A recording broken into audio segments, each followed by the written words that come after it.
You ever have one of those moments where your brain just checks out, leaving your body to make the dumbest decision of your life? Picture me 19, behind the wheel of my beat-up Honda, flipping off a cop on a dark highway. Then, because apparently, that wasn't stupid enough, trying to high-five him when he pulls me over. Yeah, you heard that right.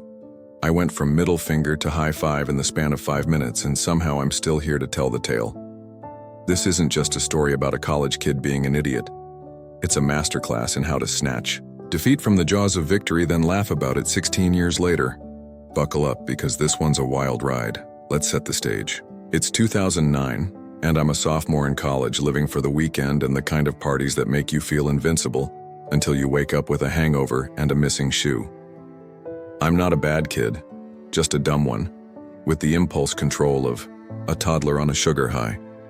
I'm driving to a party an hour away, on a 2-lane highway that stretches through the kind of nowhere where you're more likely to see a deer than a gas station. It's dark, the speed limit's 65, and I'm already running late because I spent 20 minutes trying to find a clean shirt that didn't smell like last week's pizza. I'm a nervous driver, always have been, clutching the wheel like it's a life raft. But I'm also 19, which means I'm invincible, right? Wrong. So very wrong. The highway's busy for a Friday night, with a slow-moving cargo truck clogging the right lane, forcing everyone to crawl along at 60. I'm antsy, checking the clock, imagining my friends already 3 beers deep while I'm stuck behind this rolling roadblock. So I do what any impatient idiot would do. I signal, switch to the left lane, and start passing. I'm not flooring it. My car's got the horsepower of a tired donkey, but I creep up to 74, just enough to feel like I'm making progress. The truck's in my rear view, the party's in my sights, and I'm thinking, okay, I've got this. Then I see them. Headlights, closing in fast, like a shark chasing a minnow. This car's moving at least 90, and it's on my tail in seconds, so close I can't see its grill in my mirror. Now, I'm not proud of what comes next, but let's be real. I was 19, and my emotional regulation was a work in progress. This guy starts flashing his high beams 4 or 5 times like he's sending Morse code for move your ass. I'm annoyed. I'm passing a truck, not sightseeing, and this jerk's acting like I'm holding up a presidential motorcade. I glance in the mirror, trying to figure out who's so desperate to break the sound barrier, but it's too dark to tell. All I know is they're riding my bumper, and I'm getting pissed. As soon as I clear the truck, I swerve back to the right lane, ready to let this speed demon fly by. That should have been the end of it, should have. But my brain had other plans, and they were spectacularly bad. Here's where I remind you, I was a dumbass. Instead of letting it go, I let my anger take the wheel. I rolled down my window, stuck my entire left arm out, and flipped the bird with all the enthusiasm of a rock star tossing a guitar pick. Middle finger high, unwavering, a beacon of my righteous indignation. I held it there, staring into the passing car, ready to lock eyes with some frat bro or road-raging dad. Except it wasn't a frat bro. It wasn't a dad. It was a cop. A cop, in an unmarked car, his face lit just enough for me to see the moment he registered my gesture. I swear time slowed down, like in a movie where the hero realizes they've just pulled the wrong lever. My middle finger was still up, pointed right, at his face, and his eyes said one thing: "You're done." The second he processed it, he slammed on his brakes, his car lurching as red and blue lights exploded behind me. My stomach dropped to my shoes. I yanked my hand back inside, my brain screaming, "You idiot! You just flipped off a cop!" I pulled over, tires crunching on the gravel shoulder, and turned off the engine. My hands glued to the wheel like I was auditioning for World's Most Obedient Criminal. My heart was pounding, my mouth dry, and all I could think was, this is it, I'm going to jail, I'm never making it to that party. My life is over. I leaned forward, lightly banging my forehead on the steering wheel, muttering, "Stupid, stupid, stupid." The regret was instant, like swallowing a lit firecracker. I heard his car door slam, and I glanced up to see him charging toward me. A shadow in the dark, moving with the kind of purpose that says, "You've made a terrible mistake." He didn't slow down, didn't hesitate, just stormed right to my window, which was still rolled down from my middle finger stunt. I braced myself, expecting a lecture, a ticket, maybe handcuffs. Instead, he thrust his hand through the window, palm up, fingers spread like he was waiting for something. My brain, already on its worst behavior, misfired spectacularly. In the dim glow of his flashlight, that open hand looked like a high five. A high five. I know, it makes no sense. No rational person would think a cop, fresh off being flipped off, would want to slap palms like we're celebrating a touchdown. But I wasn't rational. I was a 19-year-old idiot in full panic mode, and my brain decided, he's impressed. He wants to high-five your audacity. So I went for it. I raised my hand, ready to meet his in what I thought was a bizarre but epic moment of camaraderie. Just before our hands connected, he yanked his back, his face twisting in disbelief. "I don't want your fucking hand," he barked. "License and registration now." The words hit like a slap, and I froze, my hand still hovering like I'd been caught in a game of freeze tag. My face burned, my stomach churned, and I stammered, "Oh yeah, of course, I'm really sorry. I didn't realize it was an officer, I'm an idiot." Verbatim. Because in that moment I was the king of idiots, fumbling through my glove box for my registration while holding my license like it was a peace offering. He snatched both from my trembling hands and stormed back to his car, leaving me to marinate in my own stupidity. I leaned my head back on the steering wheel, replaying the sequence. Middle finger, cop, lights, high five attempt. How was this my life? I tried to imagine what he was thinking. Was he writing a ticket? Calling for backup? Laughing at the dumbest kid he'd ever pulled over? I glanced in my mirror, watching his silhouette in the cruiser, praying for a miracle. Maybe he'd let me off with a warning. Maybe he'd see my license, realize I was just a college kid, and take pity. Or maybe I'd be explaining this to my parents from a holding cell. The wait felt like forever, though it was probably only a couple of minutes. Then I heard his door slam again, and he was back, moving faster than before, my license and registration in his hand. I lifted my head, hoping for mercy, but mercy was not on the menu. He reached my window and, I'm not exaggerating, threw them at me. Not tossed, not dropped, but threw like he was spiking a volleyball. The papers hit my face, fluttering to my lap as he growled, "Grow the fuck up, kid." Before I could respond, he was gone, storming back to his car, slamming the door, and peeling out, his lights vanishing into the night. I sat there, stunned, my license and registration crumpled in my lap. I looked around, half expecting a ticket to materialize, but there was nothing. No citation, no fine, just me and my battered ego. I gathered the papers, checked my face in the mirror. No bruises, just the red glow of humiliation, and started my car. I was free somehow, but I didn't feel like a winner. I felt like a kid who dodged a bullet only to realize the gun was still loaded. I drove the rest of the way to the party in a daze, replaying the encounter, wondering how I'd turned a routine traffic stop into a circus of bad choices. When I finally pulled into the party, I was late, later than planned, thanks to my highway antics. My friends were already buzzing, music blaring, red cups everywhere. I walked in, still shaky, and someone handed me a beer. "You're late, man," they shouted, and I just laughed because what else could I do? I launched into the story, middle, finger cop, high five, face throw, and the room erupted. People were howling, spilling their drinks, demanding I tell it again. For one night, I wasn't just the late guy. I was the legend who flipped off a cop and lived to tell the tale. But deep down, I knew the truth. I wasn't a legend. I was an idiot, and I'd gotten lucky. Really, really lucky. You ever walk away from a disaster thinking you've dodged the worst only to realize the real consequences are just waiting to sneak up on you? That's me, 19, fresh off flipping off a cop and trying to high-five him like we were buddies, driving to a college party with my pride in tatters, but my license still in my wallet. I thought I'd gotten away with it. No ticket, no arrest, just a bruised ego and a story to make my friends laugh. But life's got a way of reminding you that stupidity comes with a shadow, and mine was about to catch up. This isn't just about the night I became a legend for all the wrong reasons. It's about what happens when you start to see your own dumbassery in the rearview mirror. Let's pick up where I left off. I'd just pulled into the party, an hour late and still reeling from my highway showdown. The cop had thrown my license and registration in my face, told me to grow the fuck up, and peeled out, leaving me stunned but free. I walked into the house, the air thick with cheap beer and louder than necessary music, and my friends swarmed me. "Where you been, man?" someone yelled, shoving a red cup in my hand. I didn't even sip it before I launched into the story. The slow truck, the speeding headlights, my middle finger, the cops' lights, my insane high-five attempt, the face throw finale. The room lost it. People were doubled over, slapping tables, demanding I repeat the part about the high-five. "You tried to what?" My buddy Nate howled, tears in his eyes.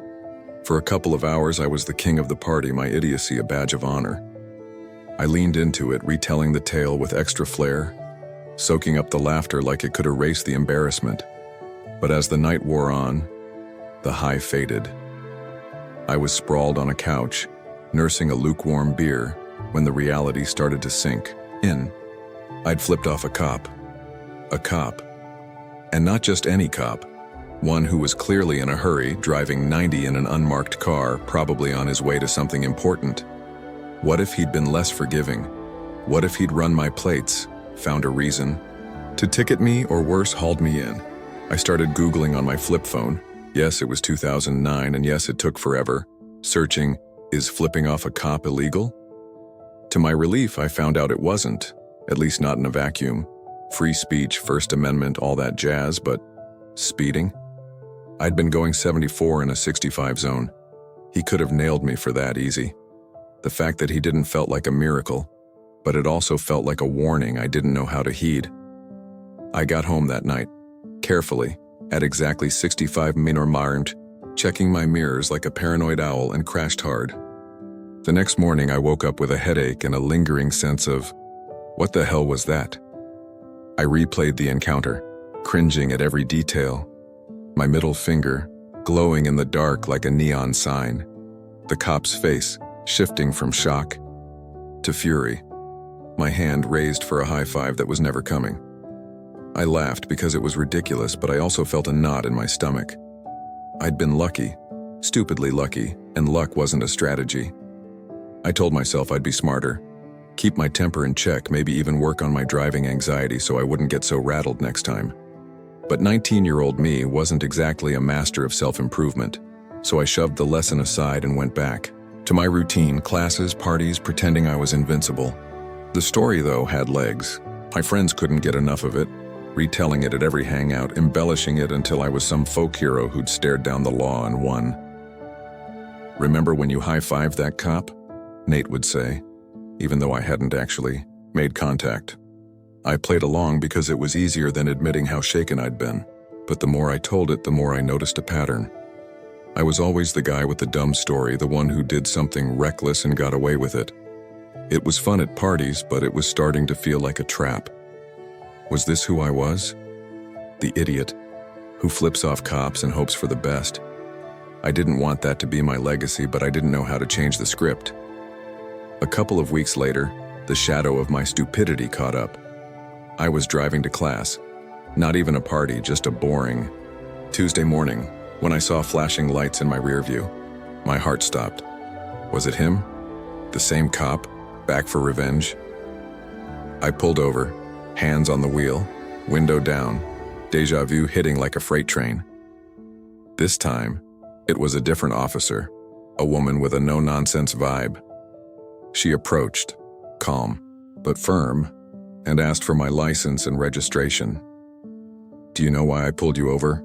she said. I shook my head, my voice barely working. "You were going 72 in a 65 zone," she said, "and you didn't signal when you changed lanes." I nodded, mute, handing over my papers with the precision of a bomb diffuser. My mind was racing. 72? That's nothing.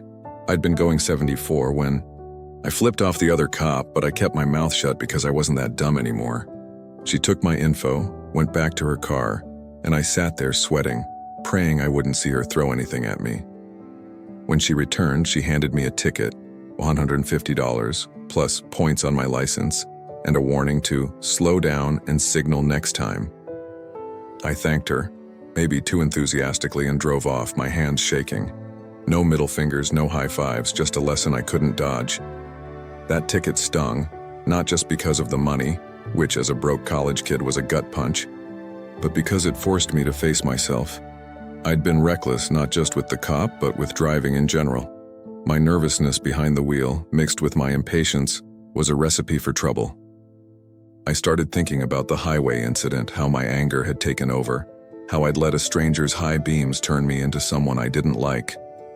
I wasn't a bad person, but I was acting like one, and that ticket was a wake-up call. I didn't want to be the guy who needed a cop to tell him to grow up. I wanted to be better, calmer, smarter, someone who could laugh at his mistakes without making them a habit. So I made a plan, or at least the 19-year-old version of a plan. Step 1, fix my driving. I started practicing, not just obeying speed limits, but actually paying attention, signaling, checking blind spots, keeping my cool when someone tailgated. I even took a defensive driving course, partly to reduce the tickets points, but also because I was tired of being a nervous wreck on the road. It wasn't sexy, but it helped. I felt more in control, less like a kid playing at being an adult.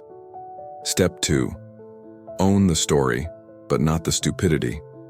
I kept telling the cop story at parties because, let's be honest, it was gold. But I started framing it differently. Less, look how badass I am, and more, look how dumb I was, don't be me. People still laughed, but I felt better. Like I was taking the power back from my own recklessness. The real test came a month later. I was driving to another party. Same highway, same time of night, same nervous energy. I was going 65 right on the dot when I saw headlights approaching fast in my mirror. My chest tightened, memories of the cop flooding back. This car was speeding, probably 85, and sure enough, it started flashing its high beams. 1 flash, 2, 3. I felt that old anger bubbling, my hand itching to roll down the window, but I didn't. I took a deep breath, signaled, and moved over as soon as it was safe, letting the car, a shiny BMW, definitely not a cop, zoom past. No middle finger, no drama, just me, choosing not to be an idiot. It wasn't a victory lap, but it felt like one. I'd broken the cycle, or at least started to. I'm not saying I was a changed man overnight. I was still 19, still prone to dumb decisions, still late to parties because I couldn't find a clean shirt. But that night on the highway, and the ticket that followed, planted a seed. I started seeing my actions as choices, not just reactions. I didn't want to be the guy defined by a middle finger or a failed high five. I wanted to be someone who could laugh at himself, learn from his screw-ups, and maybe, just maybe, keep his hand inside the car next time. I'm still working on that, but I'm getting there, one slightly less stupid decision at a time. Ever feel like you're finally getting a grip on your own nonsense only to realize the world still got a few lessons to throw your way?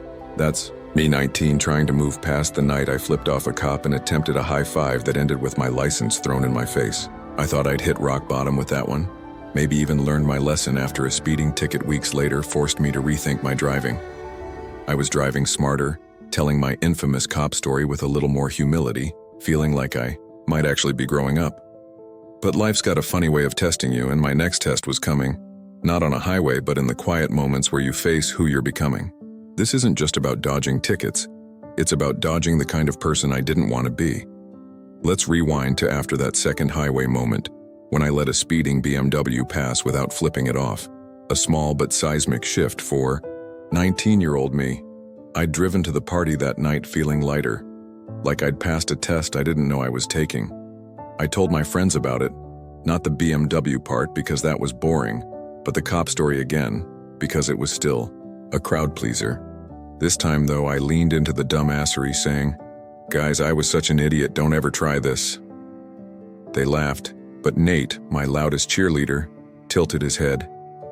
"You're getting soft, man," he said, half joking. "Where's the guy who'd flip off a cop and high-five him?" I laughed it off, but his words stuck. Was I getting soft, or was I just tired of being the punchline?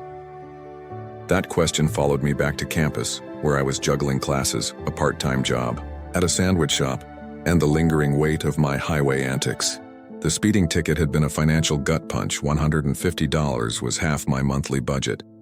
And the defensive driving course I'd taken to reduce the points was 4 hours of my life I'd never get back. But it wasn't all bad. The course, taught by a retired cop with a mustache like a push broom, was surprisingly useful. He talked about road rage, how it escalates, how one dumb move, like, say, a middle finger, can spiral into something worse. You're not just driving for you, he said. You're driving for everyone else on the road. I thought of the cop I'd flipped off, how his night could have gone differently if I'd pushed him further. I didn't want to be that guy, the one who makes someone else's day harder just because I'm pissed. So I doubled down on my plan to be better. I kept my driving in check, sticking to speed limits, signaling like I was being graded. I even started practicing deep breaths when someone tailgated, which felt cheesy but worked. Off the road, I tried to carry that mindset into my life. I was still the guy who showed up late with a half-ironed shirt, but I was listening more, reacting less. In class, I stopped trying to be the loudest voice, focusing on my work instead of my reputation. At the sandwich shop, I handled rude customers without snapping back, which was a minor miracle for someone with my temper. It wasn't a glow-up exactly, but it was progress, and I clung to it. Then came the curveball. It was a few months after the cop incident, and I was driving home from a late shift, tired but calm, radio humming some forgettable pop song. The highway was quiet, just me and a few distant taillights, when I saw a car pulled over on the shoulder, hazard lights flashing. It was a beat-up sedan, not unlike mine, with a guy standing next to it, waving his arms. My first instinct was to keep going. Late night, dark road, stranger danger. But something stopped me. Maybe it was the defensive driving course, or maybe it was the memory of how I'd felt on that highway, alone and screwed. I slowed down, pulled over a safe distance, ahead and checked my mirrors. No cop lights, no sketchy vibes, just a guy who looked desperate. I got out, keeping my phone in hand, and approached cautiously. "You okay?" I called. The guy, maybe 30, was frazzled, his hair a mess. "Flat tire," he said. "No spare, no jack, and my phone's dead. You got a minute?" I hesitated. I wasn't a mechanic and I didn't have a jack either, but I had a phone and a few minutes. I handed him my flip phone. God, 2009 was a different era. And he called a tow service, his voice shaking with relief. While we waited, he told me he was a delivery driver working late to cover rent, and this tire was the cherry on a bad week. I nodded, thinking of my own bad weeks, my own dumb choices. "Been there," I said, and meant it. The tow truck showed up 20 minutes later, and the guy thanked me like I'd saved his life. "You didn't have to stop," he said, shaking my hand. "Means a lot." I shrugged, mumbled something about paying it forward, and drove off feeling different. Not like a hero, but like someone who'd done something right for once. I thought of the cop, how I'd made his night worse with my middle finger, and now this guy, whose night I'd made better, even just a little. It wasn't a high-five moment, but it was a step, a sign I could be more than the idiot in the story. That encounter stuck with me, more than the cop, more than the ticket. It made me realize I didn't want to be defined by my worst moments, but I also didn't want to erase them. They were part of me, the dumbass 19-year-old who was learning slowly to think before he acted. I kept telling the cop story because it was still hilarious, but I started using it as a warning, not a flex. "Don't be me," I'd tell my friends, laughing but serious. "Keep your hands in the car, and maybe don't try to high-five the law." They'd crack up, but I hoped they heard the lesson because I was still learning it myself. The real challenge came when I saw those flashing lights again. It was a few weeks later, another night drive, this time to pick up a friend who'd had one too many at a bar. I was going 65, signal on, hands at 10 and 2, when a patrol car pulled up behind me. No lights yet, but my heart was in my throat. Was it him? The same cop, ready to finish what he started? I checked my speed, my mirrors, my everything, praying I hadn't missed a sign. The car stayed close, too close for a mile, then flipped on its lights. My stomach sank. I pulled over, hands on the wheel, window down, deja vu hitting like a brick. This time it was a different cop, older, with a tired look in his eyes. He leaned in, flashlight steady, and said, "Evening. You know your taillight's out?" I blinked, relief flooding me. A taillight? Not speeding, not flipping anyone off, just a busted bulb. "No, sir, I didn't," I said, my voice steady, despite my nerves. "I'll get it fixed tomorrow." He nodded, asked for my license, and ran it all business. No high fives, no face throws, just a warning to get that light fixed soon. I thanked him, maybe too sincerely, and he drove off, leaving me to exhale a breath I'd been holding for miles. That stop was a turning point, not because it was dramatic, but because it wasn't. I hadn't panicked, hadn't done anything stupid, hadn't let my temper or my nerves take over. I drove to pick up my friend, fixed the taillight the next day, and felt like I'd closed a chapter. The cop from the highway, the ticket, the high-five fiasco, they were still part of me, but they weren't the whole story. I was starting to write a new one, not as a folk hero or a dumbass, but as a guy who could learn, who could stop for a stranger, who could keep his hands on the wheel and his middle finger down. I'm not saying I was suddenly wise. I was still 19, still late to everything, still figuring out who I was. But I was trying, and that was enough to keep me going. The highway wasn't just a road anymore. It was a classroom, and I was finally paying attention. I didn't know what was next, but I knew I wasn't done learning, and I was ready to keep driving, one slightly smarter choice at a time. You ever look back at your worst moment and realize it's not just a cringeworthy story, but a pivot point that changed how you move through the world? That's me, reflecting on the night I flipped off a cop, tried to high-five him, and got my license thrown in my face. All at the ripe age of 19. I thought I'd walked away with just a party anecdote and a bruised ego, but that highway disaster was a wake-up call, one that echoed through speeding tickets, late-night rescues, and quiet moments of growth. I'm not saying I'm a sage now, far from it, but I'm not the same dumbass who thought a middle finger was a personality trait. This is the story of how I started to grow up, one humbled, hilarious lesson at a time. Let's wrap this up where I left off. I just had my third run-in with the law, a busted taillight, not exactly the crime of the century, but a chance to prove I wasn't the reckless kid from the highway anymore. I'd stayed calm, kept my hands on the wheel, and walked away with a warning, not a ticket. It felt like a small victory, a sign I was learning to think before I acted. I fixed the taillight the next day, drove my friend home from the bar, and started to see the road and myself differently. The cop story was still a hit at parties, but it wasn't just a punchline anymore. It was a mirror, showing me who I'd been and who I wanted to be. The months that followed were a slow, steady climb. I kept up my driving reforms, speed limits, signals, deep breaths when someone cut me off. It wasn't glamorous, but it was grounding. I started noticing how my old habits, like snapping at tailgaters or rushing to parties, had been less about confidence and more about insecurity. I was always running late, always stressed, always trying to prove I was cooler than I felt. The highway incident, with its middle finger and failed high five, was peak me. Impulsive, reactive, desperate to be seen. But the ticket, the defensive, driving course, the guy with the flat tire, they showed me I could be something else, someone who stops, who listens, who doesn't need to flip off the world to feel alive. That shift spilled into the rest of my life. At the sandwich shop, I stopped bristling at rude customers, smiling through their complaints instead of muttering under my breath. In class, I focused on learning, not performing, and my grades crept up, which was a nice bonus. Even my friendships changed. Nate still teased me about going soft, but he started asking me to drive when we went out, saying, "You're the only one who won't get us killed." It was a backhanded compliment, but I took it. My friends still loved the cop story, and I still told it, but I framed it as a cautionary tale, not a badge of honor. "Don't be that guy," I'd say, laughing but meaning it. "Keep your fingers to yourself and maybe check who's behind you before you act tough." The real proof came a year later, on that same highway, driving to another party.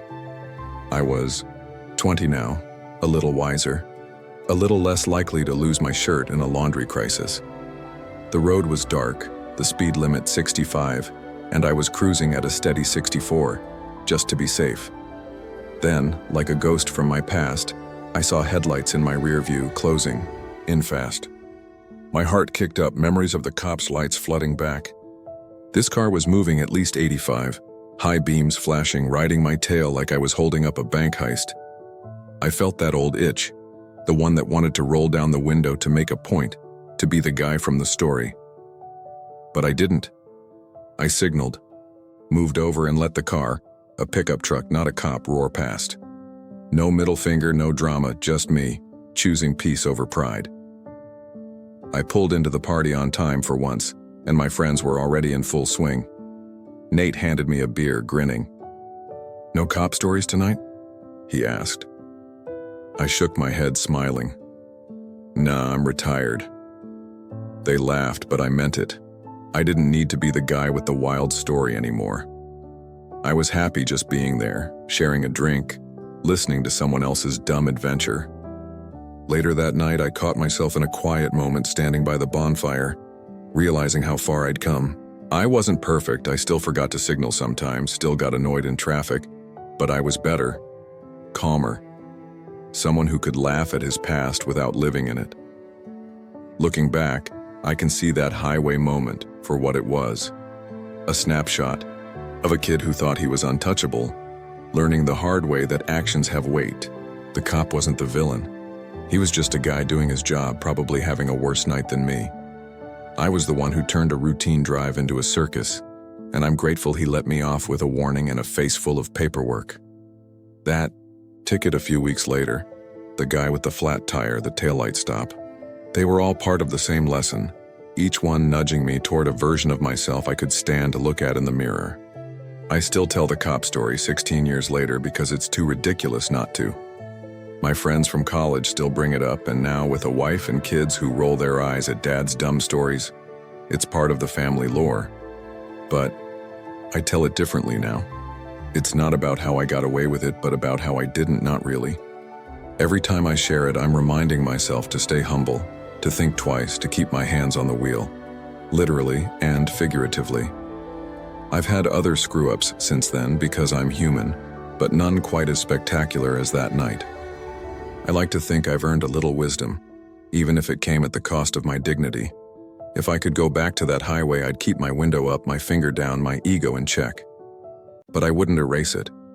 That moment, with all its absurdity, pushed me to grow, to see the road and life as more than a race to prove myself.